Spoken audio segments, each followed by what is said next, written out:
बहुत आम सवाल रहता है कि जिंदगी किस लिए है।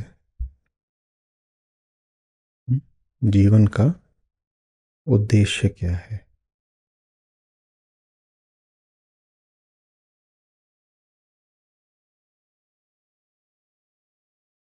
तो उस पर बहुत तरह की बातें होती हैं। जितने मुंह उतनी बातें। खासकर धर्म के क्षेत्र में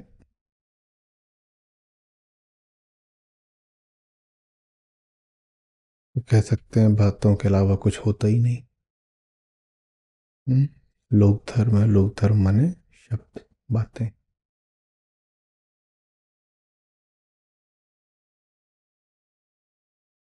गीता प्रामाणिक रूप से आखिरी बात कही दे रही है। इसके बाद किसी बात की जरूरत नहीं रह जानी चाहिए। हम्म? हम कौन हैं, इस पर तो निरंतर प्रकाश डलता ही रहता है। हम किस लिए हैं। हम्म? हम किस लिए हैं, हम जिंदा ही क्यों हैं। उस पर जो आज श्री कृष्ण का वक्तव्य है, उसको माना जाना चाहिए आखिरी शब्द, कि इसके बाद अब बहस मत कर लेना।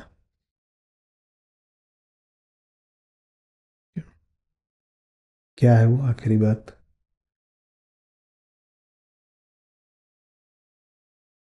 हमारे पैदा होने का अर्थ क्या होता है।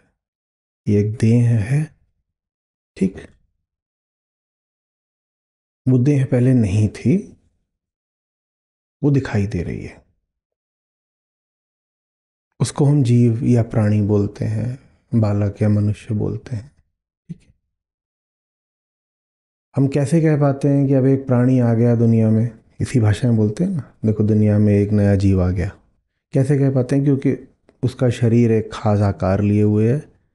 तो जैसे हम आम को देख के बता देते हैं ये आम है, जबकि सब आम एक दूसरे से थोड़ा अलग अलग होते हैं, फिर भी हमें आम दिखता है तो हम बोल देते हैं ये आम है।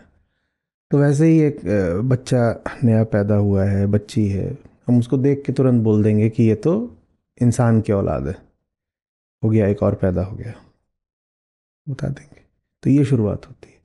तो शुरुआत का मतलब ही क्या है, दें। ठीक है ना। एक खास रूपरेखा संरचना अ, वाले पदार्थ का अस्तित्व में आ जाना, और उसके अस्तित्व में आने की भी एक तय प्रक्रिया होती है। उसके अलावा कुछ और हो नहीं सकता माध्यम उसके दुनिया में आने का। दो विपरीत लिंग के मनुष्यों का संसर्ग होता है, फिर उसकी माँ उसको 9 महीने पेट में धारण करती है, और उसके बाद एक तयशुदा प्रक्रिया है, सब हम जानते हैं। ठीक वैसे ही तयशुदा है जैसे हमें पता है कि अगर इंसान पैदा हुआ है तो 2 हाथ 2 टांगे लेके पैदा हुआ होगा। ये सब निश्चित है ये। तो ये जो चीज पैदा होती है ना, चीज मैं उसको जानबूझ के बोल रहा हूँ क्योंकि पदार्थ है। ठीक है, ये जो भौतिक पदार्थ है ना, छू सकते हो ऐसे। तो ये जो चीज पैदा होती है, इसका गुणधर्म तो निश्चित हो जाता है इसकी संरचना से, है ना। ठीक वैसे जैसे आप कुछ खाते हैं तो आप बोलते हैं कि इसका गुण इस बात से तय हो जाता है कि इसमें माल डला क्या है। हुँ? कोई चीज़ सरसों के तेल से बनी है और कोई चीज़ जैतून के तेल से बनी है, अलग अलग हो जाती है वो। तो वैसे ही इसके अंदर जो है उससे तय हो जाता है कि ये जो चीज़ अस्तित्व में आई है, ये किस प्रकार का व्यवहार करेगी, है ना। चीज़ आप नारियल के तेल से बनाओ और वही चीज़ आप मिट्टी के तेल से बना दो, तो उसका व्यवहार अलग हो जाएगा कि नहीं हो जाएगा। नहीं हो जाएगा? हो जाएगा ना। तो वैसे ही इसके भीतर क्या डला हुआ है उससे इसका व्यवहार तय होता है। बहुत सीधी सी बात। क्योंकि ये एक चीज है, पदार्थ है, और इसके भीतर जो डला हुआ है चूंकि वो पदार्थ है तो इसलिए वो अपने बहुत तयशदा तरीकों से ही व्यवहार करेगा, और उसको आप नहीं बदल सकते। उसको बदलने का कोई उपाय नहीं है। ठीक है, वो नहीं बदलता, लेकिन उसके अतिरिक्त कुछ होता है मनुष्य में जो उसे पदार्थ से एक सीमा तक भिन्न बना देता है। पदार्थ हम भी हैं, पदार्थ ये भी है। और बिल्कुल अगर ऊपर से देखोगे पारमार्थिक दृष्टि से तो ये दोनों बिल्कुल एक हैं। यहाँ भी अणु परमाणु घूम रहे हैं, यहाँ भी घूम रहे हैं, कुछ है नहीं। मिट्टी से ये बना, मिट्टी से हम बने, कुछ है नहीं। लेकिन जब थोड़ा नीचे आ जाते हो व्यवहारिक दृष्टि से तो आप भेद करते हो, आप बोलते हो ये जड़ है, ये चेतन है। ठीक है ना। पारमार्थिक दृष्टि से दोनों एक हैं, व्यवहारिक दृष्टि से आप ऐसा नहीं बोलोगे। कोई इसको उठा करके तोड़ दे और कोई मेरा सर तोड़ दे तो आप नहीं कहोगे कि एक ही घटना घट गई है। आप इसका ये टूट गया तो थोड़ा अफसोस करोगे, इसका सर टूट जाएगा तो थोड़ा ज़्यादा अफसोस करोगे, क्योंकि आप भेद करते हो, कहते ये चेतन है। तो चेतना जो भी है पारमार्थिक दृष्टि से तो चेतना भी पदार्थ का ही एक सह उत्पाद है। ऐसे भी कहा जा सकता है, और तरीकों से भी कहा जा सकता है। ठीक जैसे हम कह रहे हैं कि चेतना पदार्थ का उत्पाद है, वैसे ही उसका जो बिल्कुल विपरीत है वो भी सही है कि पदार्थ चेतना का सह उत्पाद है। कैसे भी कह लो, लेकिन ये पक्का है कि व्यवहारिक तल पर इन दोनों में थोड़ा अंतर होता है। चेतना में और जड़ता में अंतर होता है। तो ये जो जीव पैदा होता है इसमें जड़ता तो होती ही होती है। इसमें जो माल लगा हुआ है भीतर, माल, किसी भी चीज का स्वाद, व्यवहार, काम, क्वालिटी, गुणवत्ता, उसमें माल क्या लगा हुआ उससे तय होता है ना। तो इसमें जो माल लगा हुआ है उससे बहुत हद तक इसका जो व्यवहार है वो पूर्व निर्धारित हो जाता है। लेकिन इसके पास एक चीज और होती है जिसको हम कह सकते हैं चेतना। वो चेतना वास्तव में जड़ता से भिन्न नहीं है। चेतना और जड़ता को भिन्न मानोगे तो द्वैत में पहुंच जाओगे, फिर कह दो कि दृश्य अलग दृष्टा अलग, वो सब ठीक है। लेकिन वो बहुत ऊंचा सत्य है कि जड़ और चेतन तो एक होते हैं, कि दृष्ट और दृश्यता, दृश्य और दृष्टा तो एक होते हैं। बहुत आखिरी व्यवहार पे तो हम इनमें अंतर करते ही हैं। तो ये जो जो चेतना होती है ना, यही तय करती है कि आपके जीवन की गुणवत्ता क्या है। अपनी जड़ता से तो कोई छेड़छाड़ आप कर नहीं सकते। कोई अपने नाक का आकार बदल सकता है? नहीं। सर्जरी वगैरह अलग से करा लो, अलग बात है। बालों का रंग नहीं बदल सकते, उसमें भी कुछ अलग से करा लो तो अलग बात है। कुछ नहीं बदल सकते आप, खाल का रंग नहीं बदल सकते, कद नहीं बदल सकते, लिंग नहीं बदल सकते, बहुत सारी बातें। बहुत सारे लोग पैदा होते हैं बीमारियां ले करके, वो क्या करें। और बहुत सारे लोगों की आनुवांशिक बदनसीबी होती है कि उनको दिल की बीमारी, डायबिटीज़ या कैंसर भी इसलिए होगा क्योंकि वो उनकी जेनेटिक परंपरा में बैठा हुआ है। तो सबको होता है उनके यहाँ, इनको भी होने की बड़ी संभावना है। वो सब आप नहीं बदल सकते। पर कुछ और है जो हम बदल सकते हैं, जिसका नाम हमने कहा चेतना। चेतना। अब ये चेतना, हम इसकी बात क्यों कर रहे हैं? एक और तुम कह रहे हैं पारमार्थिक तल पर चेतना और जड़ता एक ही होते हैं, तो हम इसकी बात क्यों कर रहे हैं? बड़े व्यवहारिक कारण से बात कर रहे हैं। कारण ये है कि दुख तो चेतना ही पाती है ना। व्यवहारिक कारण ये है कि ये सवाल भी कि जीवन क्यों है, कभी ये थोड़ी पूछने वाला है। मैं और ये एक हो सकते हैं, पर इसको कभी देखा कि अपने आप ही अपना ढक्कन खोल करके सवाल पूछने लगे, मैं हूं क्यों, किसने मुझे बनाया, क्यों मैं आया, जीवन भर दूसरों का ही माल डलता रहेगा, कुछ मेरा भी होगा, यही चक्र चलेगा कि आवागमन से कुछ मुक्ति है? इसे ये तो पूछता नहीं। हम पूछते हैं। तो दुख भी किसको है? चेतना को। और जिज्ञासा भी किसको है? तो जीवन का उद्देश्य भी चेतना के लिए है। ये बहुत छोटी सी बात है, मैं आपको शुरू के एक वाक्य में बता देता, पर पूरी प्रक्रिया के साथ, पूरे डेरिवेशन के साथ इस पर पहुंचना जरूरी है। जीवन का उद्देश्य आपकी नाक के लिए नहीं है, होंठ के लिए नहीं है, कान के लिए नहीं है, उंगलियों के लिए नहीं है। इनका कोई उद्देश्य नहीं होता। तो तन के लिए जीवन का कोई उद्देश्य नहीं होता। तन का तो जो भी उद्देश्य है वो उसी दिन स्थापित हो गया था। हाँ, पैदा होने से पहले ही हो गया था। हाँ, पैदा होने से ही पहले हो गया था। तो तन का तो उद्देश्य बहुत बंधा बंधाया है। पर चूंकि ये सवाल चेतना ने पूछा है कि मैं हूं क्यों, मैं दुख क्यों पा रही हूं, तो जो सारा उद्देश्य वगैरह है वो चेतना के लिए होगा। चेतना का उद्देश्य, ठीक है। अब चेतना ने सवाल ही इसीलिए पूछा है क्योंकि वो एक विशेष अनुभव कर रही है जिसको हम कहते हैं दुख। दुख क्या है? एक प्रकार का अनुभव है ना।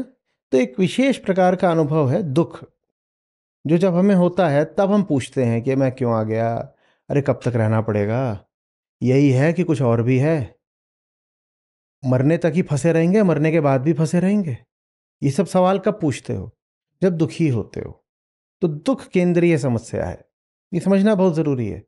सब प्रश्नों के पीछे जो केंद्रीय समस्या है वो दुख है। और इसीलिए मुक्ति और आनंद हमेशा एक सांस में बोले जाते हैं। मुक्ति और आनंद कभी भी आपको दो अलग अलग संदर्भों में वो लिखित नहीं मिलेंगे, और मिल रहे हैं तो फिर बात नासमझी की है। मुक्ति और आनंद हमेशा एक सांस में बोले जाएंगे। और उसी तरीके से दुख और बंधन एक सांस में बोले जाएंगे। मैं फंसा हुआ हूं। जब फंसे होते हो तभी तो पूछते हो ना कि बाहर कैसे निकले। तभी तो पूछते हो बाहर कैसे निकले। बंदर मस्त डाल पे बैठा हुआ है, उसको कोई जिज्ञासा है क्या? बताइएगा, है? मस्त पड़ा हुआ है। और एक चूहे को चूहेदानी में बंद कर दीजिए और फिर उसकी हालत देखिए, वो क्या कर रहा है। वो लगातार अब जिज्ञासा कर रहा है। वो शाब्दिक जिज्ञासा नहीं कर सकता, तो वो किस तरह से जिज्ञासा करता है? वो एक एक तीली को धक्का देता है और गोल गोल वो घूमता ही रहता है। ये उसकी जिज्ञासा है, ये वो प्रश्न पूछ रहा है, क्योंकि वो बंधन में है। तो चूंकि हम बंधन में हैं, हमारे पास प्रश्न होते हैं। बंधन ही दुख है, और जिज्ञासा उस दुख के पार जाने का उपाय है। अब ये जो दुख है, इसको हम थोड़ा और टटोलते हैं, मामला क्या है। तो ये जो पैदा हुआ है, हमने कहा कि ये है तो ऐसे पूरा पदार्थ ही, और फिर भी इसके भीतर दो प्रकार के तत्व होते हैं व्यवहारिक दृष्टि से, एक जड़ और एक चेतन। अब इन दोनों की दिशाएं या तल एकदम अलग अलग होते हैं। आप जड़ को देखिए तो आप इसको यहां छोड़ दीजिए और 2 साल बाद वापस आइए तो ये कहाँ मिलेगा? यहीं मिलेगा। मरा गिरा मिलेगा, धूल धूसरित मिलेगा, पर मिलेगा यहीं पर। जड़ पदार्थ को कहीं पहुंचना नहीं है, कहीं नहीं जाना उसको। वो जहां है जैसा है ठीक है। और अगर उसे कहीं जाना भी है, वो कोई गति करता भी है, तो गति भी बंधे बंधाए नियमों से होती है। उदाहरण के लिए एक गति ये हो सकती है कि आप इसके भीतर कुछ छोड़ के जाएं और आप वापस आए तो पाए वो बुरी तरह सड़ चुका है। सड़ ही नहीं चुका है, वो तो कब का भाप बन गया। 2 साल बाद वापस आएंगे, इसमें कुछ छोड़ के गए थे तो कुछ नहीं मिलेगा, बोड़ चुका होगा। तो गति तो हुई, पर वो गति भी बंधे बंधाए नियमों से हुई। ये जड़ पदार्थ है, ठीक। और चेतना की जो प्रकृति होती है वो बिल्कुल भिन्न होती है। हम जिसको कहते हैं ना मनुष्य का स्वभाव, वो वास्तव में हम चेतना की प्रकृति की बात कर रहे हैं। तो हम क्या हैं? जड़ हैं। ऐसे लिखिए, हम हैं जड़ एक और जड़ दो। दो तरह की जड़ताएं हैं हम। पहले तरह की जड़ता को हम सिर्फ बोल देते हैं जड़ता, और दूसरे तरह की एक खास जड़ता होती है जिसको हम बोल देते हैं चेतना। तो शुरुआत तो इससे करेंगे कि ये जो डब्बा पैदा होता है ये एक जड़ डब्बा है जो फैक्ट्री से, जैसे फैक्ट्री से कोई माल पैदा हुआ, माल तैयार हुआ, और ये दो तरह की जड़ताएं लेके पैदा हुआ है। तो जड़ एक जड़ दो, ताकि हमसे कोई गलती ना हो जाए, ताकि हम भूल ना जाएं कि पारमार्थिक तल पर जड़ और चेतन, तो इसीलिए हम चेतना को भी जड़ दो लिख रहे हैं। तो शुरुआत करेंगे कहने से जड़ एक है जड़ दो है, उसके नीचे लिखेंगे जड़ एक को फिर हम बोलने लगते हैं जड़ता, और जड़ दो को बोलने लग जाते हैं चेतना। अब जड़ता की भी अपनी एक प्रकृति है और चेतना की भी अपनी एक प्रकृति है। तो लिखिए जड़ता की प्रकृति, और उसके नीचे लिखिए जड़ता की प्रकृति, और चेतना के नीचे लिखिए चेतना की प्रकृति। और फिर बातचीत इस अंदाज में आगे बढ़ती है कि जड़ता की जो प्रकृति है उसको हम कहने लग जाते हैं सिर्फ प्रकृति, और चेतना की जो प्रकृति है उसको हम कहने लग जाते हैं स्वभाव। तो जिसको आप मनुष्य का स्वभाव इत्यादि बोलते हो, सच्चिदानंद इत्यादि बोलते हो, वो भी वास्तव में प्रकृति ही है। वो भी वास्तव में वो चेतना की प्रकृति है। पर चेतना भी क्या है सब प्रकृति ही। सारा खेल प्रकृति का है, ताकि हम भूले नहीं कि हम जितनी बातें कर रहे हैं वो सब मन के दायरे की ही हैं। याद नहीं रखोगे कि सब प्रकृति है, सब प्रकृति है, तो फिर पता नहीं कहाँ पहुंच जाते हो, कौन से लोक में। याद रखना होता है कि ये जो बातें नहीं तो हैं तो सब भौतिक ही, प्राकृतिक माने भौतिक, पार्थिव बातें है तो सब वही। तो उसको हम स्वभाव बोलना शुरू कर देते हैं। तो हमारे हत्थे ये दो शब्द आ गए, एक प्रकृति और एक स्वभाव। मैं यहां से शुरुआत भी कर सकता था, पर हम यहां तक पहुंचे हैं एक प्रक्रिया से, वो प्रक्रिया याद रखनी बहुत जरूरी है। ठीक है, तो अब हमारे पास हमारे माने हम यही लोग नहीं, हर जीव जो पैदा हुआ है, अब उसके पास दो चीजें हो जाती हैं, एक प्रकृति एक स्वभाव। एक प्रकृति जो आपने लिखा है उसके बाद फिर से अच्छे से देखिए क्या लिखा है, ताकि ये ना हो कि आगे आप इनमें कंफ्यूज हो जाए।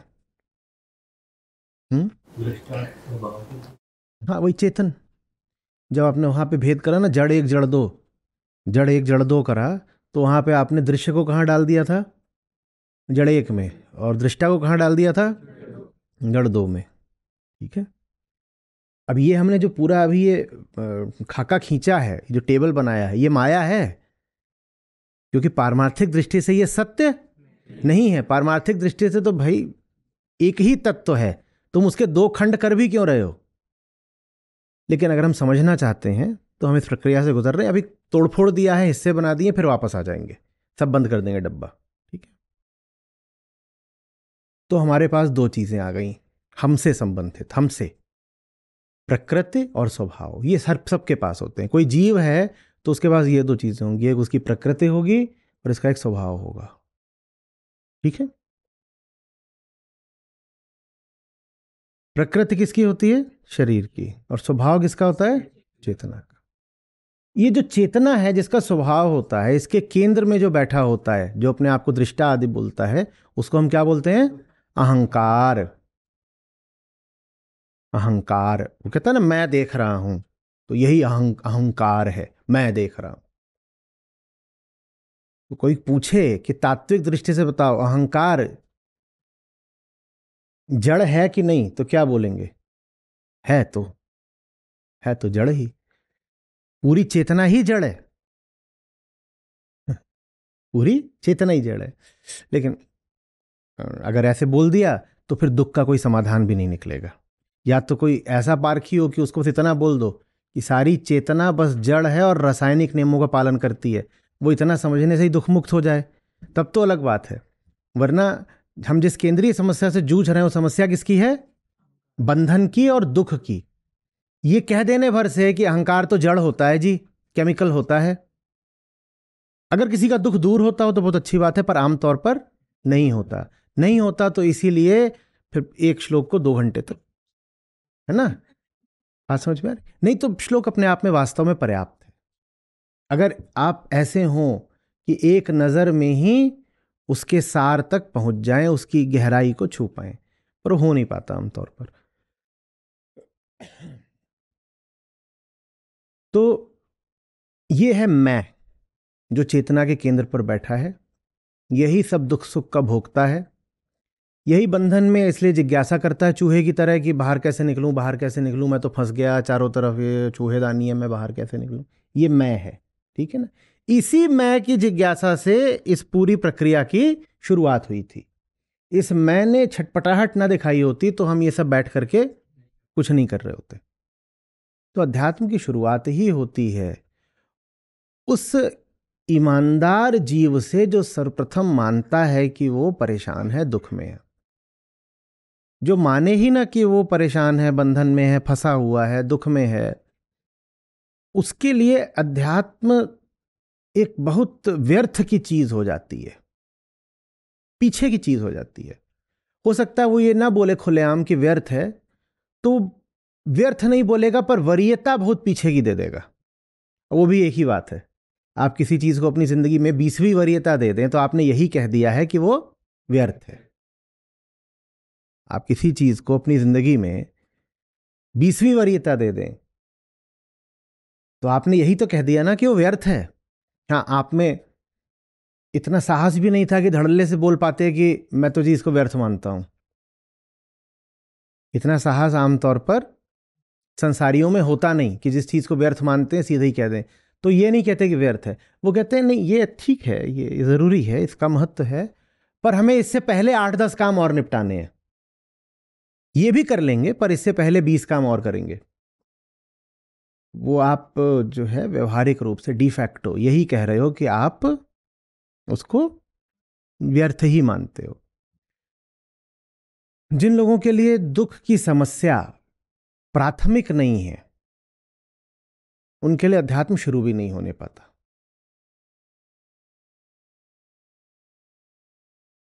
जिनके लिए उनका दुख और मुक्ति प्राथमिक नहीं होते, वो फिर अध्यात्म को, गीता को, सत्रों को भी पीछे ही रखते हैं। भाई मेरे लिए जब मेरी बीमारी महत्वपूर्ण नहीं है तो दवाई क्यों महत्वपूर्ण होगी बताओ। जिस आदमी को अपनी बीमारी का ही कुछ ख्याल ना हो, कुछ होश ना हो, वो आदमी दवाई को कितना सम्मान देगा या देगा? आप उसके पास दवाई लेके जाओगे, पीछे पीछे भागोगे तो भी कहेगा हाँ देख लेंगे, बाद में देख लेंगे, नहीं अभी ठीक नहीं है, समय नहीं है, कुछ और कर रहे हैं, बहुत महंगी है दवाई, कड़वी है दवाई, कुछ भी बोल देगा।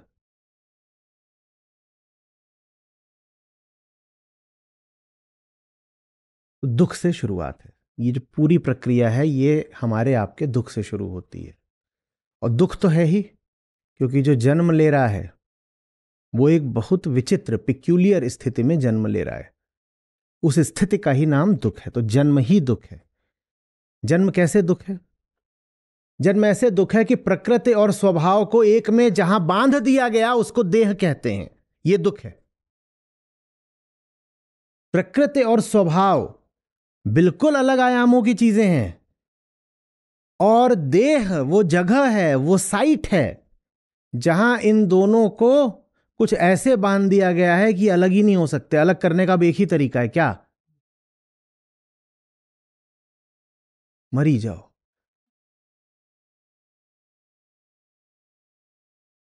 बात समझ में आ रही है? एक भयानक तरीके का बेमेल विवाह है देह, कि दो ऐसे लोग बंध गए हैं, अलग हो ही नहीं सकते। और विवाह में तो फिर भी ये है कि आप जवान हो जाते हो तब करते हो, तो कम से कम शुरू के 25 साल बच जाते हैं। जो अब मैं कुछ बोल रहा हूं,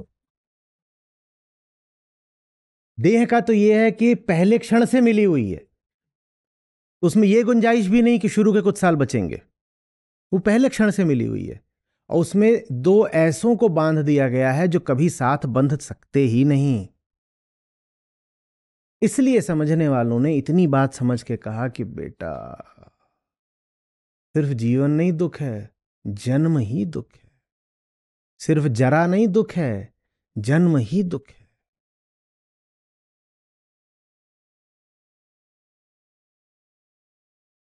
हम कौन है, अपनी परिभाषा समझ पा रही हैं? दो ऐसों का बेमेल गठबंधन है हम, जो कभी साथ चल नहीं सकते, पर जब उनको साथ बांध दिया जाता है तो उस स्थिति का नाम देह है। देह माने एक ऐसी स्थिति जहां दो विसंगतियों का बड़ा मायावी मिलन हो रहा है। यही माया है। देह ही माया है, पहली माया देह ही है।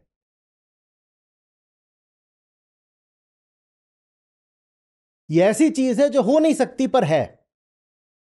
प्रकृति और स्वभाव साथ तो चल नहीं सकते, क्योंकि हमने ही कहा कि भाई जड़ और चेतन तो अलग अलग हैं। ये रहा जड़, इसका अपना हिसाब किताब है, और ये रहा चेतन, इसका अपना अलग हिसाब किताब है। प्रकृति देह वो जगह है लेकिन जहां जड़ और चेतन आपस में बंध ही नहीं गए हैं, ऐसे गुथ गए हैं जैसे आटे में नमक। अलग करके दिखा दो, जैसे पानी में शक्कर, अलग करके दिखाओ। है कोई जो अपनी जड़ देह से अपनी चेतना को अलग करके दिखा सके? एक मिनट रुकिएगा जरा, मैं उस कमरे में जाता हूं, दरवाजा बंद करके। जैसे कपड़े अलग करके दिखाए जाते हैं ना, फिर थोड़ी देर में बाहर आए और दिखा दिया, देखिए ये शर्ट है, ये अलग करके आपको दिखा दी। तो ऐसे ही करो, अंदर जाओ और वहां से अपनी चेतना अलग से हाथ में ऐसे टांग के ले आओ। बाबा जी कर सकते हैं ये सब, आप नहीं कर पाओगे। हम्म। अभी फंस गए, गजब फंस गए। पानी से तो शक्कर फिर भी अलग, और आटे से भी नमक अलग हो सकता है, पर इससे चेतना अलग कर दी तो उसको तो मृत्यु बोलते हैं। और वहां तो प्रयोग चल रहा है, तो पानी में से शक्कर अलग करोगे तो दोबारा मिला भी दोगे। पर इसका तो ऐसा है कि एक बार अगर अलग हो गया मामला तो फिर हम्म, अब के बिछड़े ना मिलेंगे, दूर पड़े फिर जाए। ये सब मूर्खों की बातें होती हैं कि अब बिछड़ गए हैं तो दोबारा मिलन भी होगा। यहां तो एक होता है और आखिरी होता है। तो ये अजीब स्थिति है, दो को साथ बांध दिया है जो साथ रह नहीं सकते,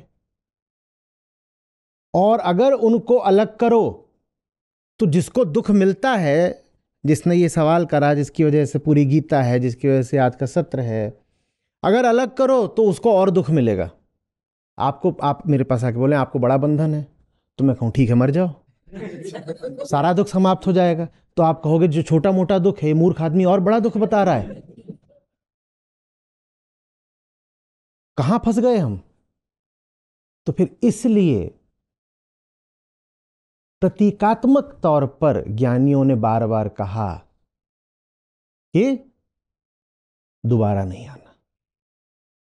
मतलब समझ रहे हो भैया, हो गया, एक बार फंस लिए, ये जगह अच्छी नहीं है।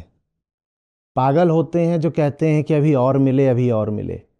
ज्ञानियों ने हमेशा यही कहा है, जितना अभी कर्जा सर पे चढ़ा रखा है बस उसको निपटा लें, उसके बाद हम चाहते हैं हमारा कोई लेना देना न बचे।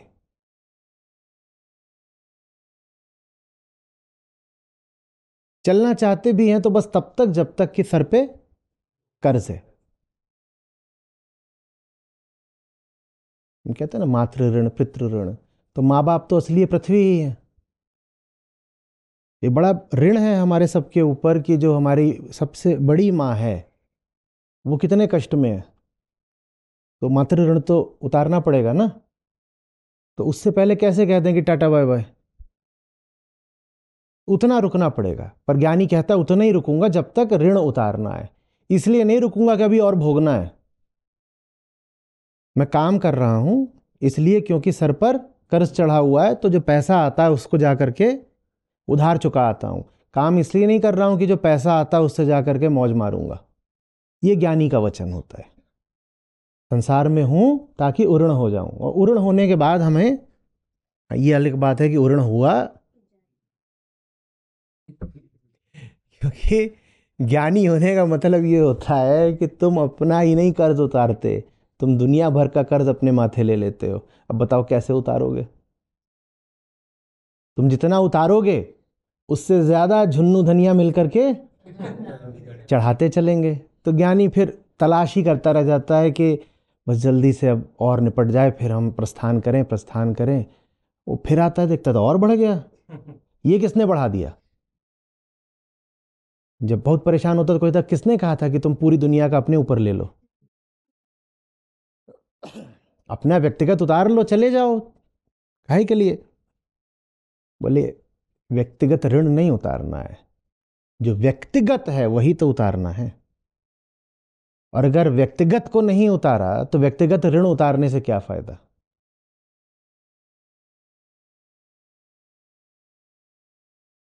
जम रही है बात अभी? अब ये चेतना है, इसकी अलग प्रकृति है, स्वभाव, और ये चाहती है मुक्ति। और इसको क्या चाहिए? नियम। और नियम माने बंधन। तो इसीलिए लॉज ऑफ मैटर होते हैं, लॉज ऑफ कॉन्शियसनेस नहीं होते। इसको क्या चाहिए? भौतिकी के सारे नियम किसके नियम है? हाँ, इसके नियम है। कभी सुना है चेतना के नियम? और चेतना के नियम अगर निकल आए तो वो क्या थी? वो जड़ता थी। चेतना के भी नियम निकाले जा सकते हैं। उदाहरण के लिए, किसी को गाली दे दोगे तो क्रोधित हो जाएगा, ये एक प्रकार से चेतना का नियम है। पर ये चेतना का नियम नहीं है, ये जड़ता का नियम है। तो वो लगभग इसी का नियम है। ये स्थूल पदार्थ है, जो क्रोधित हो जाए वो सूक्ष्म पदार्थ है। पर वो भी नियमबद्ध अगर हो सकता है तो पदार्थ है।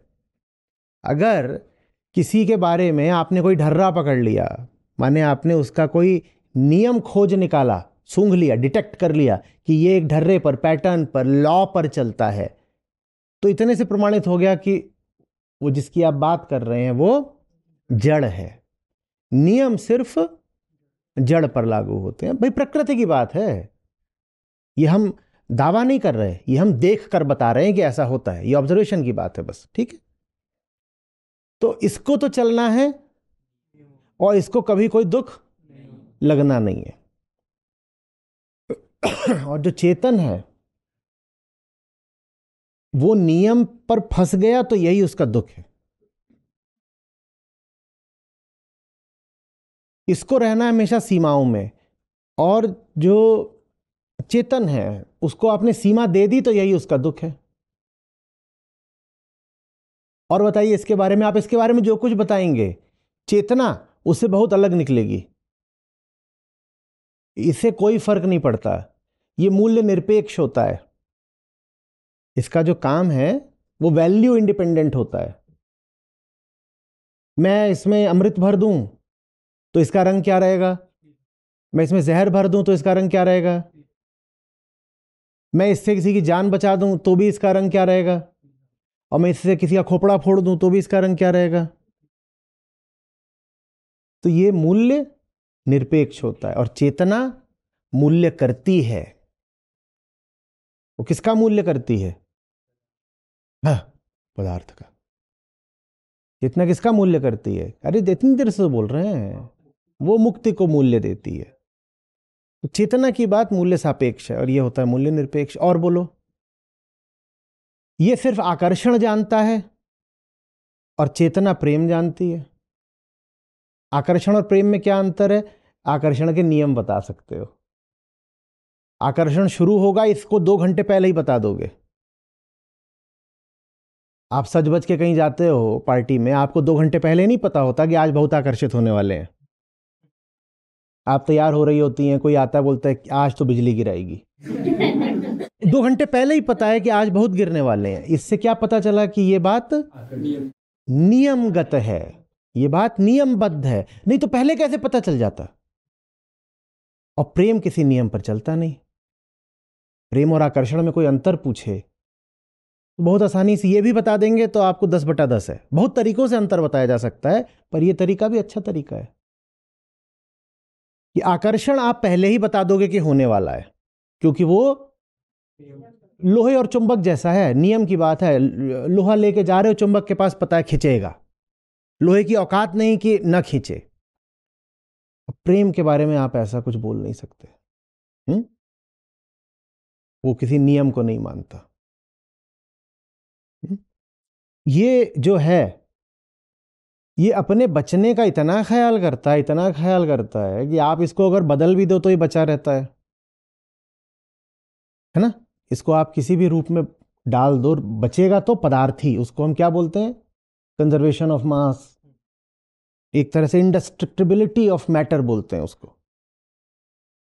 ऊर्जा बन जाएगा, कुछ बन जाएगा पर बचा रहेगा, कहीं जाके इसे दफन नहीं कर पाओगे। और चेतना जब प्रेम में होती है तो भी वो अपना लोप मांगती है। चेतना जब मुक्ति मांगती है तो भी वो यही कह रही है कि मैं ना रहूं। ये न कभी चाह सकता कि ये ना रहे, न कभी ये संभव है कि ये ना रहे। और चेतना लगातार एक ही बात कहती है, हो गया, बहुत हो गया, मैं ना रहूं। कुछ मिल जाए ऐसा जिसमें मैं घुल जाऊं। और घुलूं ऐसे नहीं जैसे पानी में शक्कर, क्योंकि पानी में शक्कर घुल भी गई है तो शक्कर अभी बची हुई है।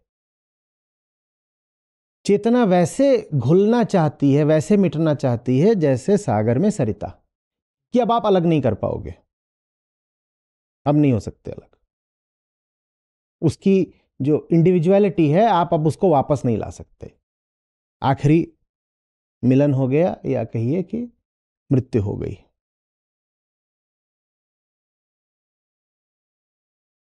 हर मामले में तो ये दोनों अलग निकल रहे हैं। आप 5-6 तरीके और निकाल लीजिएगा एक्टिविटी के तौर पर, कि चेतना और जड़ता कैसे अलग अलग व्यवहार करते हैं। इतना अलग अलग व्यवहार करते हैं, बाप रे बाप। और देह में क्या है? देह में क्या कर दिया? दोनों को ऐसा बांध दिया, ऐसा बांध दिया कि आपका रेशा रेशा चेतन है। रेशा माने जड़, और रेशा चेतन है। हम कहते नहीं हमारी कोशिकाएं चेतन है। आप जिसको ये भी कहते हो कॉन्शियसनेस, वो भी न्यूरॉनिक सर्किट्स पर चलती है। तो जड़ता और चेतना ऐसे गुत्थम गुत्था हो गए हैं इस जीव में कि उनको अलग नहीं कर सकते। और इसका रास्ता अलग और चेतना का रास्ता अलग। इस संगम से दुख कौन पाएगा? इसको कुछ नहीं फर्क पड़ता, इसे कहीं डाल दो। इसने थोड़ी कहा है कि मैं कौन हूं, मैं कहां आया, जीवन का उद्देश्य क्या है। इसने थोड़ी कहा है। चेतना दुख पाती है जड़ता के साथ इस तरीके से बंध करके, बंध करके।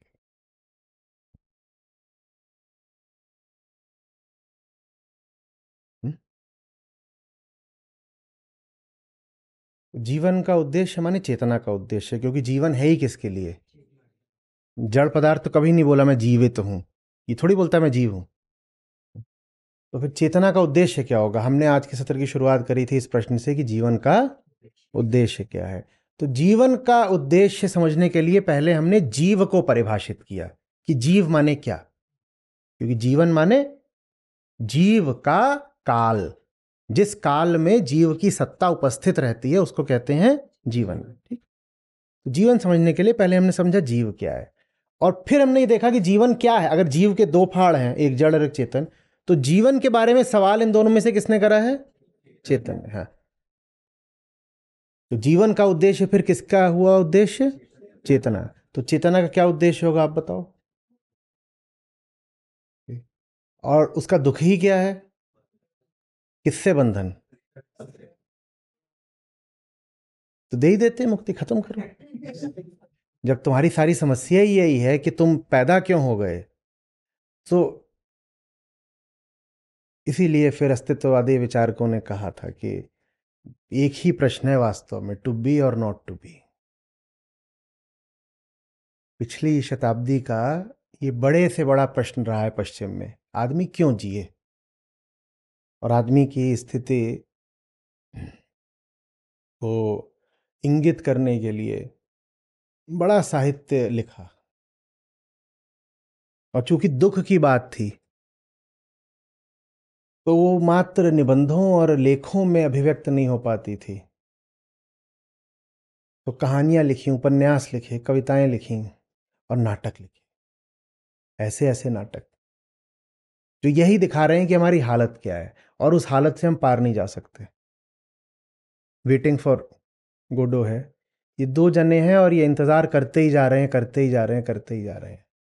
और अगर मुझे सही याद पड़ता है तो मंच पर एक पेड़ है, उसमें एक पत्ता है और उस पत्ते का रंग बदलता जा रहा है, माने समय बीत रहा है, काल चक्र। और ये दोनों खड़े हैं, इंतजार कर रहे हैं, हाँ आ रहा है, हाँ आ रहा है। किसका इंतजार कर रहे हैं दोनों में से किसी को नहीं पता। इंतजार करते करते नाटक पूरा हो जाता है। आप फंसे हुए हो, आप फंस गए हो। वैसे ही आयोनेस्को का नाटक है द चेयर्स, उसमें एक एक वृद्ध दंपति हैं, वो रोज तैयारी करते हैं कि आज मेहमान आएंगे और हम उनको दावत खिलाएंगे। तो नाटक में है ही वो पहले एक बार चेयर्स सजाते हैं, नाटक का नाम ही है द चेयर्स। वो चेयर्स, कुर्सियां सजाते हैं कि लोग आने वाले हैं, सजाओ सजाओ सजाओ। लोग कभी नहीं आते, नाटक समाप्त हो जाता है। आप एक ऐसी हालत में हो जहां आप चाहते हो कुछ हो जाए, पर जो आप चाहते हो कि हो जाए वो हो सकता नहीं। इसको जीवन कहते हैं।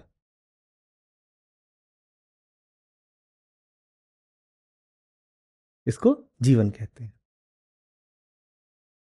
और जब चेतना पाती है कि वो जड़ता के साथ अनिवार्य रूप से बंध गई है, तो कई बार वो एक बड़ा हैरत अंगेज और दुखद फैसला ले लेती है। वो कहती है जब बंध ही गए हैं तो हम ही जड़ हो जाते हैं, क्योंकि इसके साथ भिन्नता बचाए रख करके तो बड़ा दुख मिलता है, तो हम भी इसी के जैसे हो जाते हैं।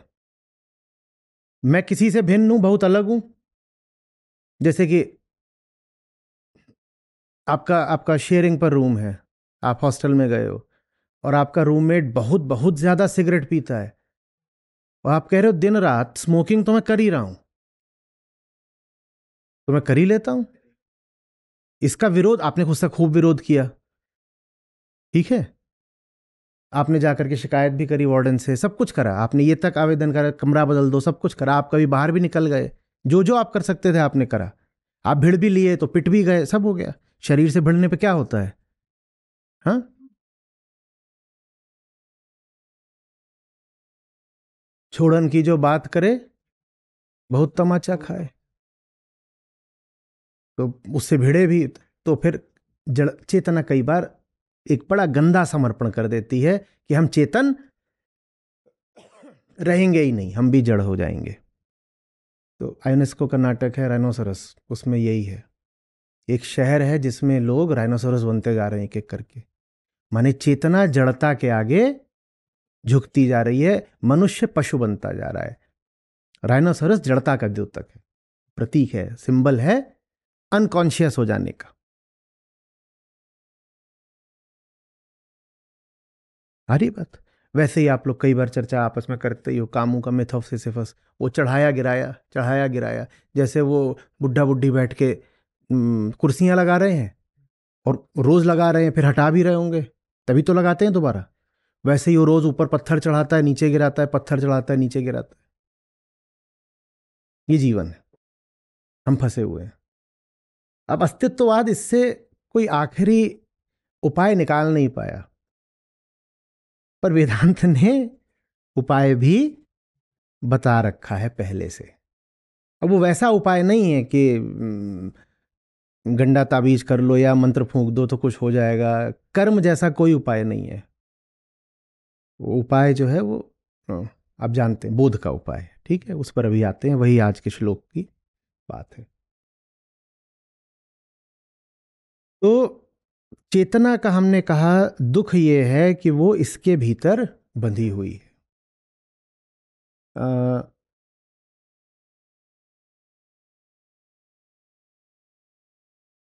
कोई प्रसिद्ध महिला विचारक थी, नाम उड़ जाता है, इसके बाद एक रूमी का भी है, वो भी याद आ रहा है। तो उन्होंने कहा था कि मेरी समस्या ये है कि I am consciousness trapped in the body of a woman. ऐसे ही रूमी ने एक बार बोला था कि मुझे ये नहीं पता मैं कौन हूं, मुझे ये भी नहीं पता मुझे जाना कहाँ है, पर मुझे ये तो अच्छे से पता है कि मैं ना इस देह ना इस दुनिया का हूं, मैं बस फंसा हुआ हूं। कहां से आया हूं नहीं पता, कहां को जाऊंगा ये भी नहीं पता, पर यह पता है कि यहां तो फंसा ही हुआ हूं। समझ में आ रही है? यही वो केंद्रीय दुख है जिसको सारा अध्यात्म संबोधित करता है। मैं इस पर इतना समय क्यों ले रहा हूं? मैं इसलिए ले रहा हूं क्योंकि आप यात्रा शुरू कर रहे हो ये जाने बिना कि यात्री कौन है और मार्ग क्या है, यात्रा का सबब क्या है और मंजिल क्या है। तो ये कैसी यात्रा है? घंटा बजा रहे हो बस, फिर बिना जाने की क्यों बजा रहे हो? द ह्यूमन कंडीशन, मानव की जन्मगत अनिवार्य स्थिति, वहां से उपजता है अध्यात्म। हम हैं कैसे? कैसे मतलब सामाजिक आर्थिक तौर पर नहीं, जन्मगत तौर पर ही। ये चीज क्या है इसको समझे। हम इसको नहीं समझना चाहते क्योंकि चारों तरफ यही यही दिखाई देते हैं, जहां देखो वही हाथ पांव वाले घूम रहे हैं। तो हमको लगता है कि ये तो सब साधारण है, सामान्य है, नॉर्मल है, यही लगता है ना। नहीं, ज्ञानी वो होता है जो किसी भी चीज को सामान्य नॉर्मल नहीं मान लेता। वो बोलता है 1 मिनट, ये क्या कन्फिग्रेशन है, बीच में ऐसे है, ऐसा है कि ये क्या है, रेक्टेंगुलर है और 4 इसमें से ऐसे झूल रहे हैं, 2 ऊपर 2 नीचे, और ऊपर ये गेंद जैसा कुछ यहां बैठा दिया है। ये क्या, ये चीज क्या है? तुम कौन हो भाई? क्या मतलब है तुम्हारा? और ऊपर से बोलता है, गजब हो गया। और सिर्फ बोलता होता तो, ये बोलता है मैं दुखी हूं। सब नहीं बोलते। क्यों नहीं बोलते? क्योंकि वो आयोनेस्को के गैंडे बन चुके हैं। वो नहीं बोलेंगे दुखी हैं। मैंने उसका निर्देशन भी करा था, और उसका जो केंद्रीय चरित्र था बेरेंजर का, वो भी मैंने अभिनीत करा था। तो उसमें यही है कि पूरा शहर गैंडा बन गया। ये किसी तरीके से अपनी प्रेमिका को बचाए हुए है कि तू मत बनना, हम दोनों बचे रहेंगे, बचे रहेंगे। तो ये दोनों चढ़ गए हैं एक ऊपर मकान पर, वहां खिड़की से नीचे देख रहे हैं तो चारों तरफ से गैंडों ने घेर लिया है। लंबा बहुत नाटक है, 2.5-3 घंटे का है। 17 पात्र थे इसमें। वो फोन कर रहे हैं पुलिस को, तो वहां से आवाज आ रही है, माने पुलिस वाले भी गैंडे बन गए। मुझे थोड़ी पता था ये नाटक मेरी जिंदगी बन जाना है कि, पर मेरा ऐसा ही है। मैंने जितने भी नाटक अभिनीत करे थे, कहीं ना कहीं किसी ना किसी तरीके से वो ऐसा था जैसे जैसे मैं अपने ही जीवन को आगे देख रहा हूँ। प्रेसियंस है उसमें, भविष्यवाणी थी कि यही सब होने जा रहा है बेटा, आगे तो खुल के होगा, संक्षेप में अभी कर लो मंच पर। तो उसको पकड़ के बैठाए हुए, तू मत भागना, बोलती नहीं नहीं। फिर वो देखती है, फिर बोलती है क्या मसल्स हैं इनकी, क्या ताकत है इनकी, और कितने एकजुट हैं और कितने सारे हैं। हुँ? फिर उसके पास आती, बोलती तुम्हें तो धक्का भी देना, तुम्हारा क्या होगा। वो उसको रोक रहा है, सब कर रहा है, बीच में एक चांटा भी मारता है बहुत जोर से। वो बोलती है कि इनमें देखो कितना पावर है, पावर है। बोलता है पावर देखना है, देख ले पावर, पटाख से मारता भी है एक। तो ये सब होता है, लेकिन वो अंततः वो भी जाके खिड़की से उन्हीं में कूद जाती है, अभी अकेला बचता है। तो ये आखिरी दृश्य है नाटक का, उसको तय करना है कि क्या करूं, ऐसे ही रहूं कि नहीं रहूं। आयोनेस्को यहाँ पे बिल्कुल बात को अधर में छोड़ देते हैं, थोड़ा सा इशारा देके बस।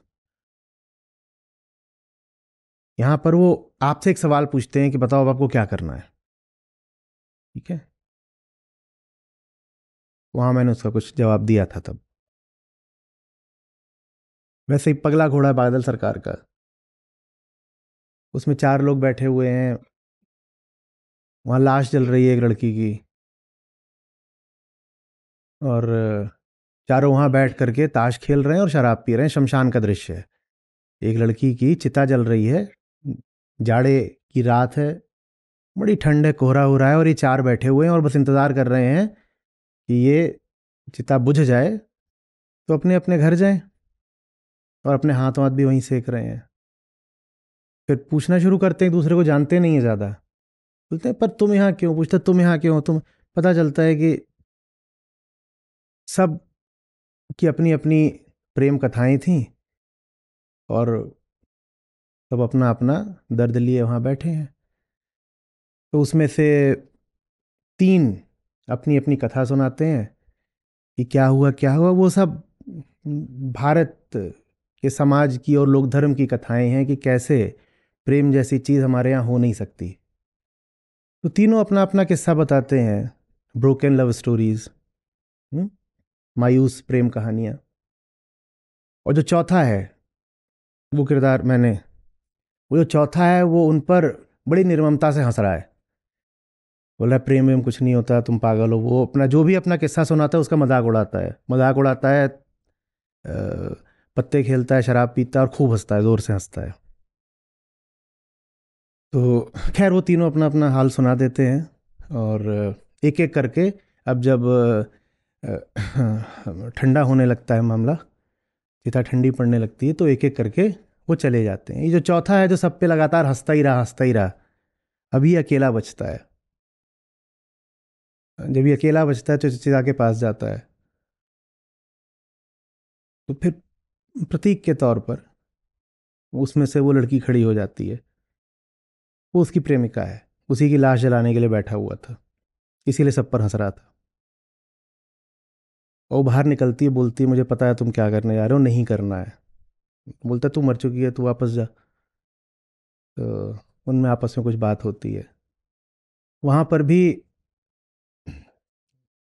लेखक ने थोड़ी सी छूट दे रखी है कि अब देख लो क्या करना है ज़िंदगी का, क्योंकि ये दुख तो अब बंध गया। जीवन मतलब ऐसा दुख जब दूर नहीं हो सकता। जिससे तुमने प्रेम किया था वो जा चुकी है, क्या करोगे। तो ये अपनी जेब से ऐसे निकालता है, और इसका जो अब शराब का गिलास है वो खाली हो चुका है, सब पी गया है, पूरी बोतल वोतल लुढ़का दी, सब खत्म कर दिया। गिलास खाली है, उसमें थोड़ा सा बस पानी उससे है। कुछ निकालता है जेब से, तो वो दर्शकों को स्पष्ट हो जाता है वो जहर है। वो पीछे से चिता से चिल्ला रही है नहीं नहीं नहीं, ये मत करना मत करना मत करना। तो वहाँ भी मुझे तय करना था कि अब क्या करना है। वहाँ मैंने कुछ किया। तो जिन्होंने भी जीवन को जाना है, जीवन से सवाल पूछे हैं, वो अंततः यहीं पर आकर के रुक गए हैं, टू बी और नॉट टू बी। दुख इतना है, इसके साथ जिए भी कि ना जिए, जान दे दें, गैंडा बन जाएं, क्या करें। फिर कामू इसका उत्तर देते हैं, बोलते हैं जीना तो ऐसे ही पड़ेगा, बस अपनी हालत पे हंस के जियो। हालत तो नहीं बदलने की, ये कर सकते हो कि अपनी हालत पर हंसना सीख लो। हालत तो नहीं बदलेगी। आशा नहीं देता है अध्यात्म, रह चलेगा सब ऐसे ही। हम इतना कह सकते हैं कि यही पत्थर ऊपर ले जाना है, यही नीचे ले आना है सिसिफस तुमको, बस अब अगले दिन इसको हंसते हुए ले जाना, हंसते हुए वापस ले आना। और किस पर हंस रहे हो? खुद पर ही हंस रहे हो। We are joke to yourself, खुद पर ही हंस लो।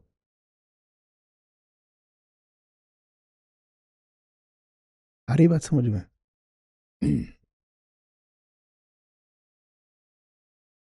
चेतना फंसी हुई है। चेतना फंसी हुई है। क्या रिश्ता रखे वो जड़ता के साथ?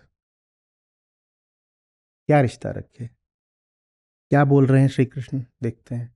वो कह रहे हैं जो मनुष्य इसी जीवन में, कह रहे हैं शरीर छूटने से पूर्व, माने इसी जीवन में, अभी यही जो तुम्हारा जीवन, एकदम साफ करे दे रहे हैं कि भैया गीता के नाम पर अंडू पांडू बातें मत करना, अगला जन्म पिछला जन्म साफ स्पष्ट करके बता रहे हैं, अलग से लिख कर बता रहे हैं। आपकी कल्पना के लिए कुछ नहीं छोड़ रहे, स्पेसिफाई कर दे रहे हैं कि इसी जीवन में, इसी जन्म में जो इंसान प्राकृतिक वेगों के लिए उन्होंने कहा है कामना और क्रोध, प्राकृतिक वेगों को तितिक्षा से सहने में सक्षम हो जाता है, वो जीवन मुक्त है, वो इस जीवन में ही मुक्त है, उस जीवन में ही मुक्त है, जीवन में ही मुक्त है। ये चेतना को सलाह है श्री कृष्ण की। जड़ता तो वो करेगी जो करेगी, तुम उसको सहो, सहो। और सहना ही है तो मुंह बिसूर के क्यों सहे? कैसे सहो? हंस के सहो, हंस के सहो। दर्द में मुस्कुराओ, इसके अलावा कोई उपाय नहीं है। श्री कृष्ण भी इसके आगे कोई उपाय नहीं बता पाते। यही मुक्ति है, जीवन मुक्ति का अर्थ यही है। दर्द तो रहेगा क्योंकि शरीर तो है, और ये शरीर ही केंद्रीय दुख है तुम्हारा, पहला यही है, ये तो है ही है। और जब तक ये है तो पूरा संसार है तुम्हारे लिए। तो दुख का खेल तो चलेगा। मुक्ति माने तुमने इस पर हंसना शुरू कर दिया, और हंस तभी सकते हो। कर्मकांड नहीं है हंसना, कर्मकांड नहीं है हंसना, कि हंसने को भी एक विधि, एक प्रणाली, एक प्रथा बना लिया। जैसे कई सुबह इकट्ठा होते हैं पार्क वगैरह में, वो हो हंस रहे हैं, उसकी नहीं बात हो रही है। ये वो मुस्कुराहट है जो बोध से उठती है। ये वो मुस्कुराहट है जो बोध से उठती है। सहो। बहुत सरदर्द हो रहा है, ये है, सहो। छी, बेदर्द बेदिल, अब जो भी है, जैसा भी है, ऐसा ही है। श्री कृष्ण भी इससे आगे कोई उपाय नहीं बता पाए, तो हम क्या बता दें तुमको। और ये सहना कोई छोटी मोटी बात नहीं है। ये सहना कोई मजबूरी की बात नहीं है, तुम्हारी हार का द्योतक नहीं है। वो कह रहे हैं जो सह गया वो जीवन मुक्त हो गया। और ये आशा तो बिल्कुल छोड़ दो कि शरीर जो हरकतें करता है, करतूतें, वो कभी भी करना बंद कर देगा। ये तो प्रकृति के नियमों पर चलता है, और प्रकृति के नियम कभी भी, कोई एनलाइटनमेंट नहीं होता। जब तक ये है तब तक माया है। जब तक ये है तब तक आपके भीतर जो ग्रंथियां हैं, ग्लैंड्स हैं, जो रसायन हैं, वो तो सक्रिय रहेंगे ना। जब वो सक्रिय हैं तो वहीं से फिर ये कामना और क्रोध भी है। कामना और क्रोध क्या है? कोई कोई जड़ता की, कोई चेतना की बात है नहीं, तो जड़ता के उत्पाद है। शरीर है तो ये रहेंगे, कामना ये सब रहेगा ही। सहो। तो सहने से क्या होगा? अगर कामना भी बची रहेगी और क्रोध भी बचा रहेगा तो सहने से क्या होगा? हमने क्या कहा था? इतनी जोर से तुमने चिल्ला के सवाल पूछा, पहले तो आवाज नीचे करो।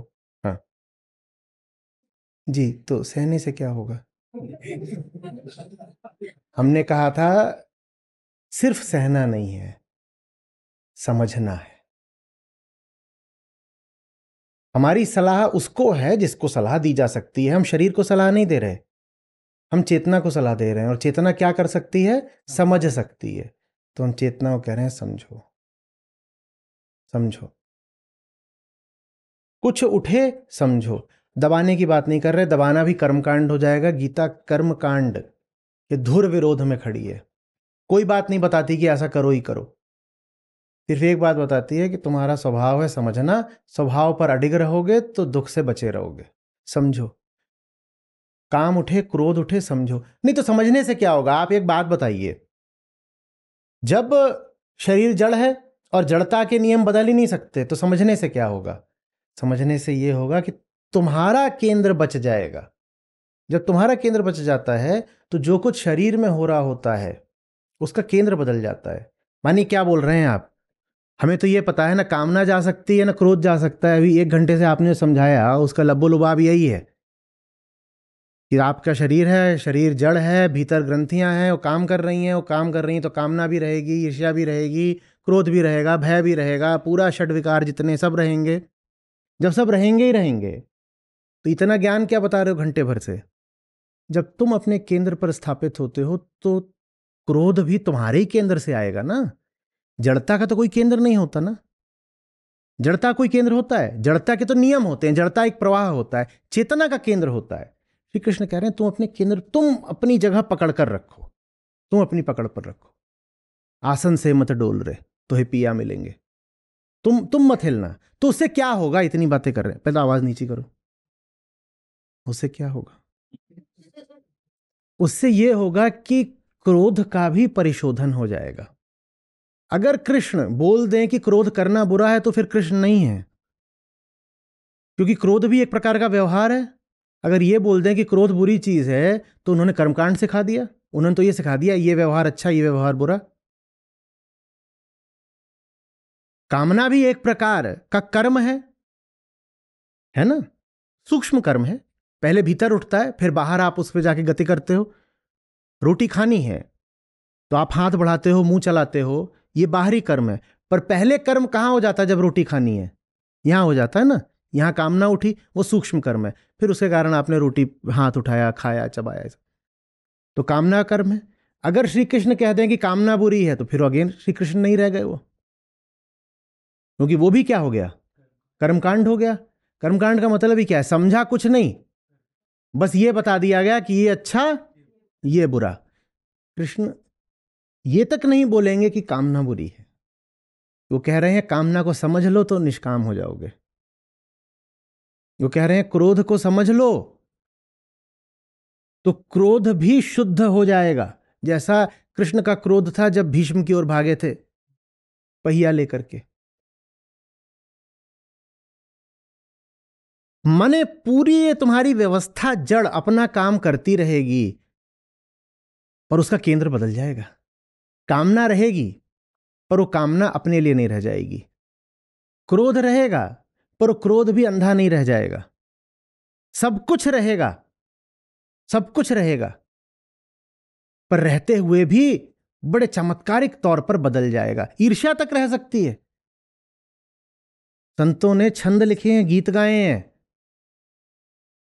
जिसमें वो कहते हैं कि रघुबर हमें तो तुम्हारे खड़ाऊ से ईर्ष्या होती है, हमें उस रेत से, उस धूल से ईर्ष्या होती है जो तुम्हारे पांव के नीचे आ जाती है। उसे तुम्हारा स्पर्श तो मिला, उसे तुम्हारा, तो ईर्ष्या भी रहेगी पर उसका केंद्र बदल जाएगा। आप इससे लड़ नहीं सकते, आप इसका केंद्र बदल सकते हो। अब वो बड़ा वाला सवाल, क्योंकि जवान लोग बैठे हैं, क्या वासना भी रहेगी?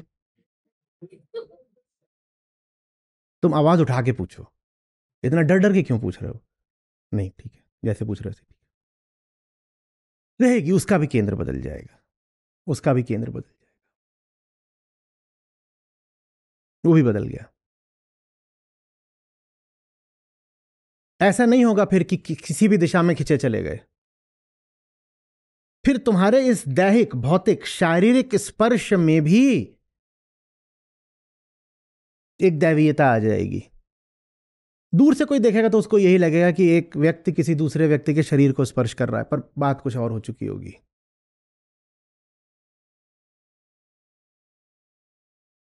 फिर ऐसा नहीं होगा कि मैं किसी व्यक्ति से रिश्ता बना रहा हूं तो वो निसंदेह कोई बड़ी कुत्सित चीज ही है, आओ उसको गाली दो।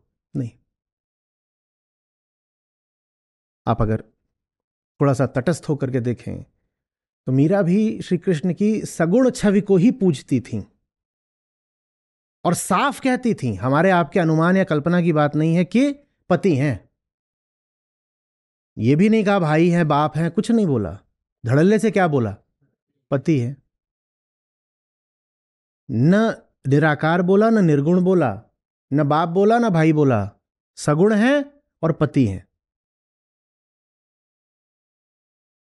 और इससे शुद्ध मिसाल, इससे पवित्र रिश्ता में खोजे नहीं मिलता। या हम ये कहते हैं कि अरे देखो, एक स्त्री है, एक पुरुष की छवि की ओर आकर्षित हो रही है, ये तो गलत बात है ना। क्या हम ऐसा कहते हैं? नहीं कहते, कहना भी नहीं चाहिए।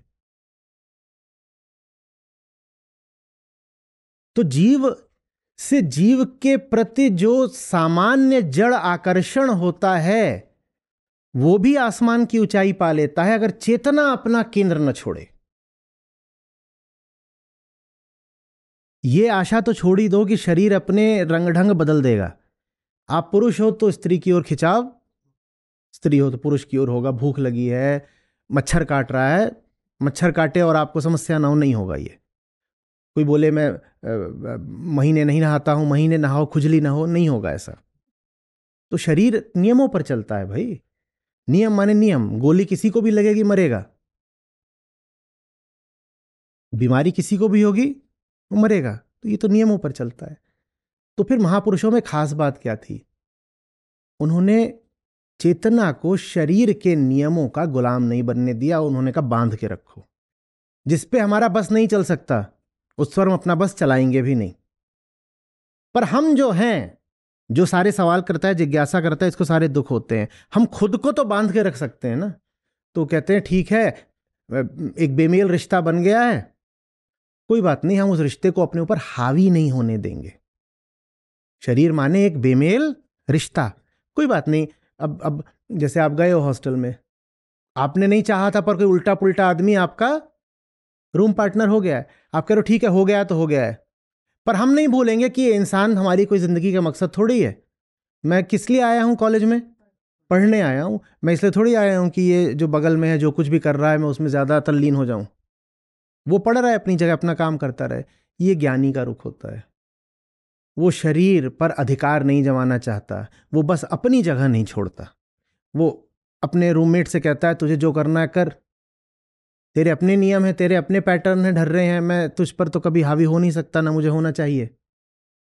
पर एक बात पक्की है, तेरे कारण मैं अपना स्वभाव नहीं छोड़ूंगा।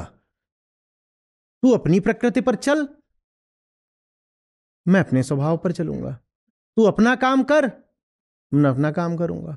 और जब ज्ञानी ऐसा कह देता है तो हम कह रहे हैं एक चमत्कार जैसी चीज देखने को मिलती है कि प्रकृति का केंद्र बदल जाता है। वो सब कुछ जो जड़ता प्रदर्शित करती है व्यवहार के तौर पे, वो सब रहता है, पर वो होते हुए भी बहुत प्यारा हो जाता है। नाराज हो गए, नाराज हो गए। भक्ति मार्ग में, द्वैत मार्ग में कहते हैं भक्त भगवान से रूठ गया। उसमें भी एक मिठास होती है, उसमें भी एक मिठास है। रूठने में भी, रूठना भी एक ऊंचाई पा गया। रो रहे हैं। अब वैसे तो शोक बड़ा दुर्गुण है, सब जो दुर्गुण गिनाए जाते हैं शोक भी होता है। किसी आदमी को आप बहुत शोकग्रस्त देखें तो अच्छा नहीं माना जाता। पर देखो, उधर भरत राम के लिए शोक कर रहे हैं, राम सीता के लिए शोक कर रहे हैं। आगे चलकर राम तो शोक ही शोक, आगे चल के लव कुश के लिए भी शोक कर रहे हैं, फिर सीता राम के लिए शोक कर रही हैं। पहले अशोक वाटिका में करती हैं, फिर दोबारा ऋषि के आश्रम पहुंच जाती हैं, वहां करती हैं। कोई बहुत हंसते हुए तो विदा भी नहीं होते हैं। वो कहती हैं धरती फट जाए, तो वो धरती से ही आई थी, प्रतीक की बात है समझिएगा, तो धरती में समा जाती हैं। वो जाकर जल समाधि ले लेते हैं भाइयों के साथ। ये तो हमें लगता है ये तो बहुत कोई कोई बहुत ये खुशी वाली विदाई भी नहीं है। वो कह रहे हैं कि देखो, जीवन के संयोग हमारे हाथ में नहीं है। हमने थोड़ी चाहा था कि प्रजा में कोई बोल दे कि सीता ऐसी है, सीता वैसी, पर उसने बोल दिया। हमने थोड़ी चाहा था कि रावण आकर के ये सब कर दे, शूर्पणखा आ जाए, पर रावण ने, जीवन अपने तरीके का है। पहला संयोग तो यही था कि हम पैदा हो गए, वो सब हमारे हाथ में नहीं होता। वो सब चलता रहे, हम उसको अपनी गरिमा के साथ, कृष्ण कह रहे हैं, सहेंगे। और सहने का मतलब झेलना नहीं है। सहना माने ऐसा नहीं है कि, एक रील देखी मैंने, वहां उसमें एक नया खेल निकला आजकल में दो पहलवान आमने सामने बैठ जाते हैं, एक दूसरे को थप्पड़ मारते हैं। बाप रे ये वो वाला सहना नहीं है। ये कौन सा वाला सहना है?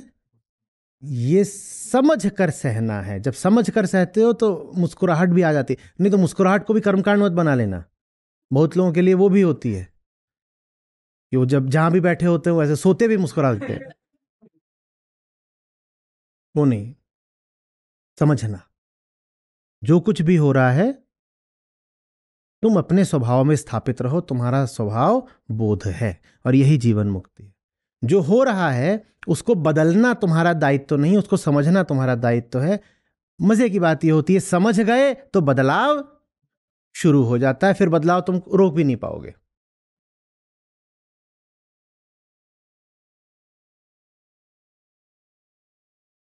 मैं क्या करूं, मुझे नींद बहुत आती है। नींद आती है तो आती है। इस बात से लड़ने का कोई फायदा नहीं, हम लड़ेंगे नहीं, हम समझेंगे बात क्या है। ग्लानि, क्षोभ, शोक, इनसे कुछ नहीं होगा कि नींद आई तो माथा पीटने लग गए, ऐसा कुछ नहीं है। जो हो रहा है उसको समझो ना। माथा भी अगर पीट रहे हो तो उसको भी समझो, ये क्या चल रहा है, ये कैसे हो जाता है। क्यों समझो? किसी उद्देश्य से नहीं, स्वभाव से। तुम हो ऐसे। कोई पूछे ये क्यों करते हो, अगर हम समझने को कोई कार्य कह सकें तो कोई पूछे कि ये कार्य तुम क्यों करते हो, तो बोलो करते नहीं है, हम ऐसे हैं, ये स्वभाव है।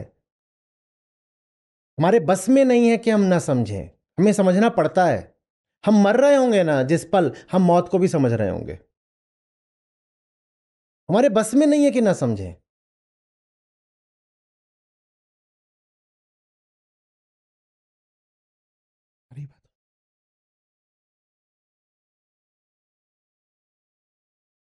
अब इसीलिए परंपरा में इस बात को बड़ा महत्व दिया गया है कि जब मृत्यु हो रही हो तो क्या तुम उस वक्त होश कायम रख सकते हो। तो वो बात गहरी थी, पर लोगों ने उसका अर्थ ये निकाल लिया कि अगर मर रहे हो और होश कायम है तो अगला जन्म अच्छा मिलेगा। अगला जन्म अच्छा नहीं मिलेगा। मरते समय शारीरिक वेदना होती है, शरीर में परिवर्तन हो रहे होते हैं, उस समय पर होश कायम रखना सबसे मुश्किल होता है। और उस समय भी होश में रह सके आदमी, ज़्यादातर लोग जब मर रहे होते हैं उस वक्त तो पहले ही बेहोश हो चुके होते हैं। मरने से कुछ देर पहले आप बेहोश हो चुके होते हैं। मरते समय भी होश कायम रहे उसके लिए अनिवार्य है कि पहले जीते समय होश कायम रहे। तो जिन्होंने कहा कि मरते समय भी होश कायम रखना, वो ये चाहते थे कि आप जीते जी स्वभाव में स्थापित रहना सीखें और इस गहराई से स्वभाव में स्थापित हो जाएं कि जब मर भी रहे हो स्वभाव तब भी ना छूटे। वो ये कह रहे हैं, वो ये नहीं कह रहे हैं कि मरते वक्त ऐसा कर लोगे तो कोई टोटका जैसा है अगले जन्म में सेठ बनोगे। जिंदगी भर तो नशे में रहे बेहोश बिल्कुल, और मरते वक्त आंख फाड़ रखी है। खोल के मरेंगे।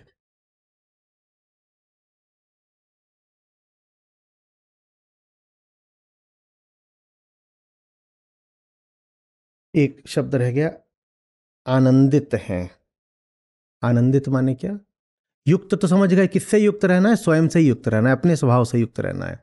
चेतना के ही स्वभाव को आत्मा कहते हैं। तो जब युक्ति की बात हो तो उसका और कोई मतलब नहीं होता, यही होता है।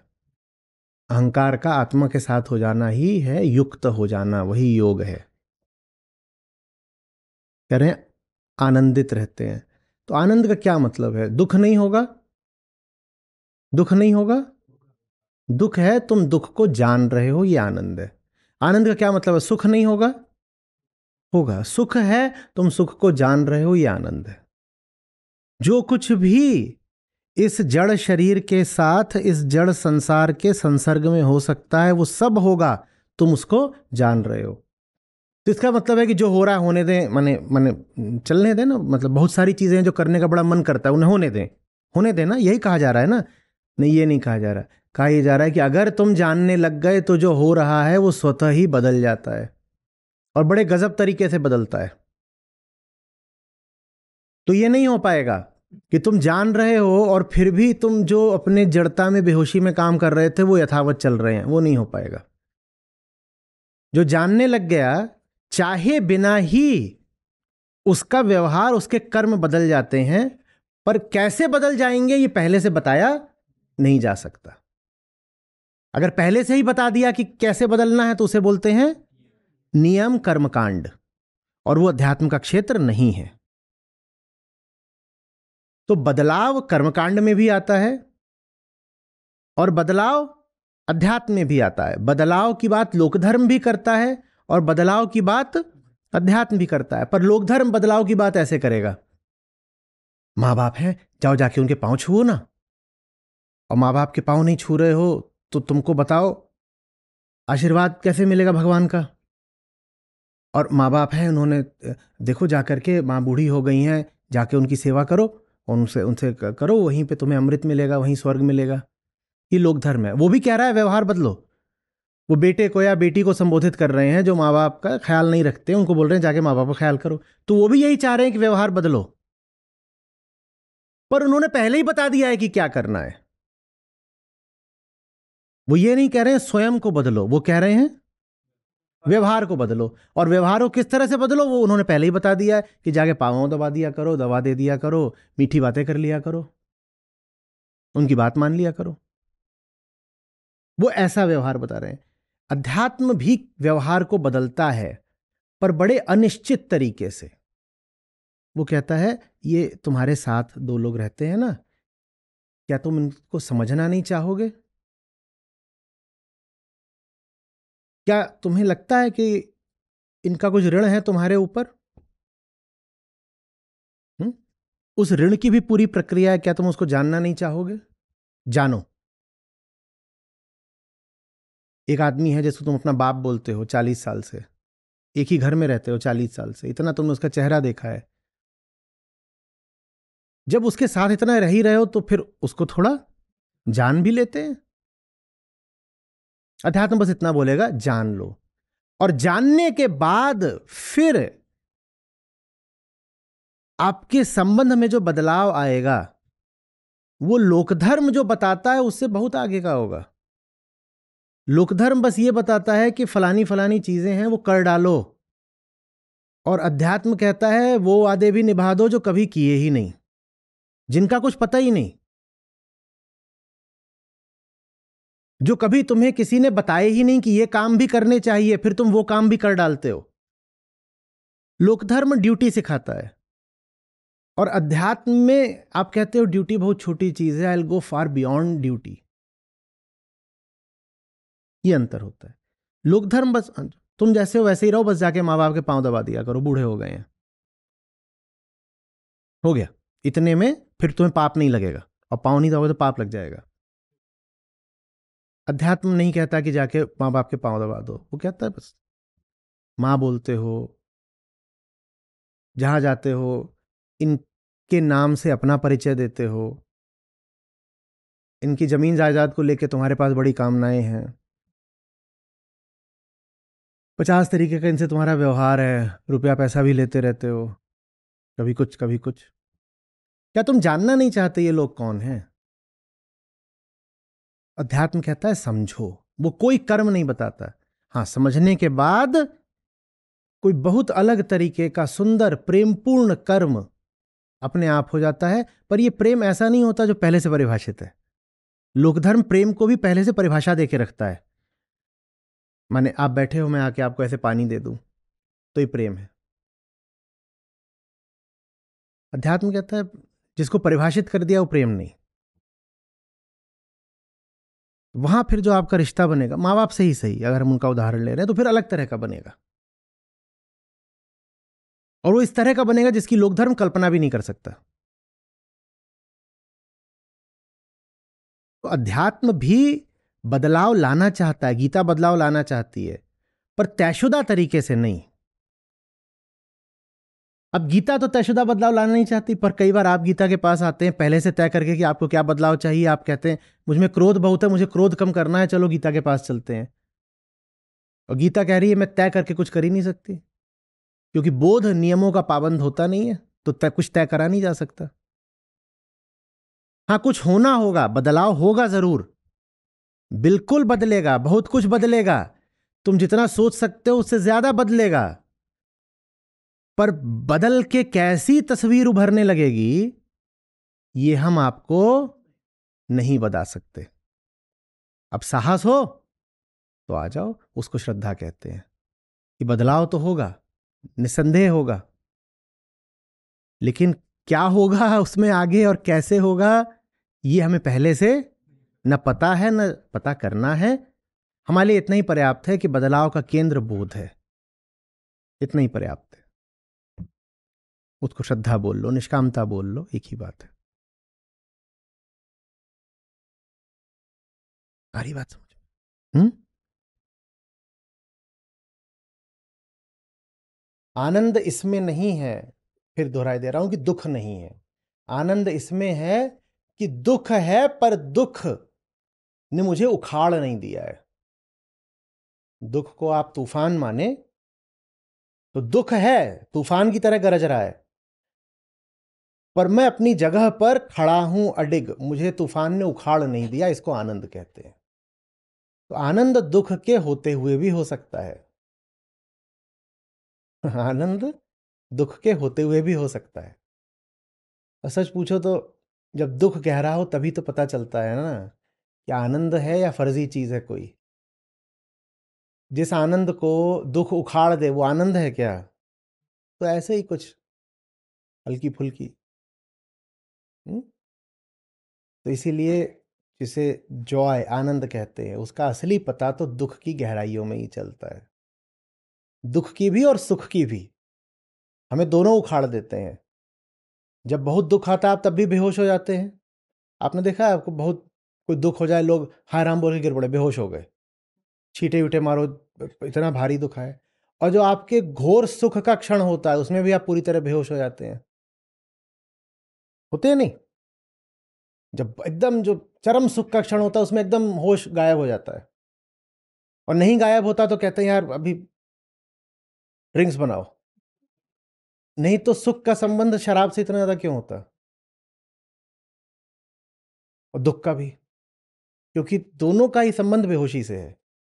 आनंद का मतलब है कि दुख गरज रहा हो चाहे सुख चहचहा रहा हो, हम अपनी जगह पर स्थापित हैं। और हम न सुख को रोकने जा रहे हैं न दुख को रोकने जा रहे हैं, हम बस अपनी जगह बैठे हैं। हमारा काम है अपनी जगह रहना। हाँ, हमारे अपनी जगह होने भर से दुनिया बदल जाती है। अजीब लग रहा है। माने आप जहां बैठे हैं कुर्सी पर बैठे बैठे दुनिया बदल जाएगी। कईयों को ये सवाल आ रहा, कईयों को नहीं, हजारों को आ रहा होगा।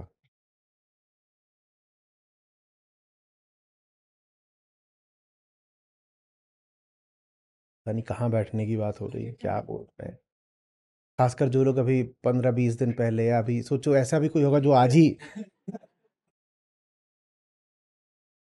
उस बेचारे की हालत सोचो। उसमें से बहुतों को तो आप लोग ही लेके आए होंगे। अब हाथ पकड़ के बैठा होंगे, भागने की कोशिश कर रहा होगा। क्या चल रहा है, क्यों चल रहा है।